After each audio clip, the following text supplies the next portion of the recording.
So we also, we want to connect people, so we want to make sure they know who each other is, but we also have this conundrum with the name tags, right?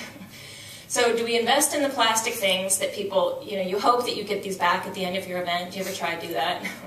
Drop off your thing. And if you're lucky, you get, I don't know, half back, maybe 75% if it's really good crowd. So we didn't want to invest in this, right? We don't have the money to do this, and so we just use those little stick-on name badges, which, yes, go into the trash, but they also help us keep track of who's come and who hasn't, and people walk in late and it looks good. So everyone's got their little name tag on so we can connect with them and do that. So, so they walk in, they get these refreshments, and then they go to their tables. Well, we also don't have a lot of money, or really a lot of patience for printing up a lot of paper programs. So we've really gotten away from doing any kind of paper programming. So, is that what I have next? Yeah.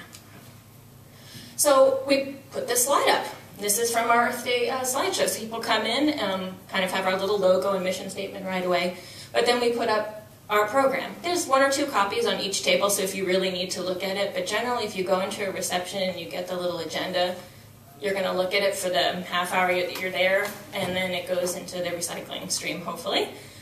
We have tried to get a little creative with our programs and make them something that people can keep using. So we had this idea of we'd use seed paper.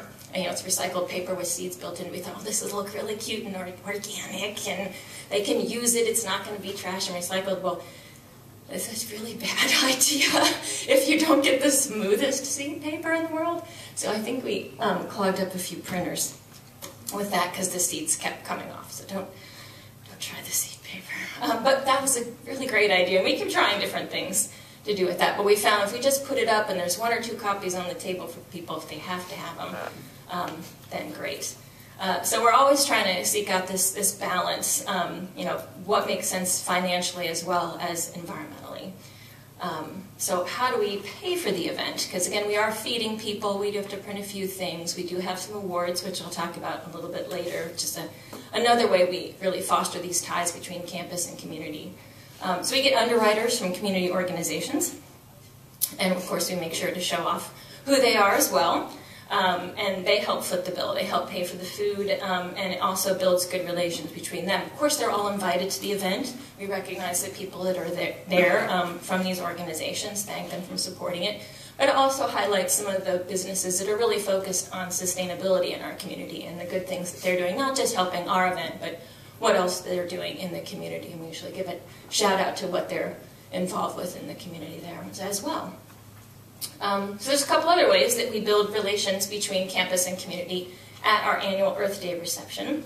Well, of course, we're on a campus, and one of our primary missions is to teach people. So we always have a little teachable moment in the, during the event. So we talk to people about, what is sustainability? Maybe they've partnered with us, but they're really not sure what that means. And so we do a little quickie run through, okay, this has to do with the triple bottom line, how do we balance these things? We bring in examples from our event about what we're doing with our food and our programming, so they can see how this can be applied. And of course highlight the system conditions that we need to be thinking about to be a more sustainable society. So we definitely engage people by educating them. And that also leads to some wonderful conversations afterwards when we have our students at the tables with some of our advisory board members and other people that don't know as much. It gets that conversation started, and they say, oh, I didn't really understand those. Oh, well, I've learned all about this. And so they get to talk with each other and educate one another as well. We also utilize this event to cultivate donors, right? So we have a couple different ways that we do that. And this is where our big paper expense goes in. And you may have noticed the cards sitting on the aisle seats. That is like our major printing expense ever all year long. And this is kind of a new innovative thing that we've come up with, because we used to have these, brochures, really glossy, nice things that most people looked at and didn't do anything with. So we tried to make a way to cut our costs. We weren't throwing a lot of stuff away, or people weren't throwing away our money for us, but to not only engage people at our Earth Day reception, but these are our decorations on our tables. They come in 4 colors. You can collect them all. They have little educational things on one side, information about our center on the other, and of course our website.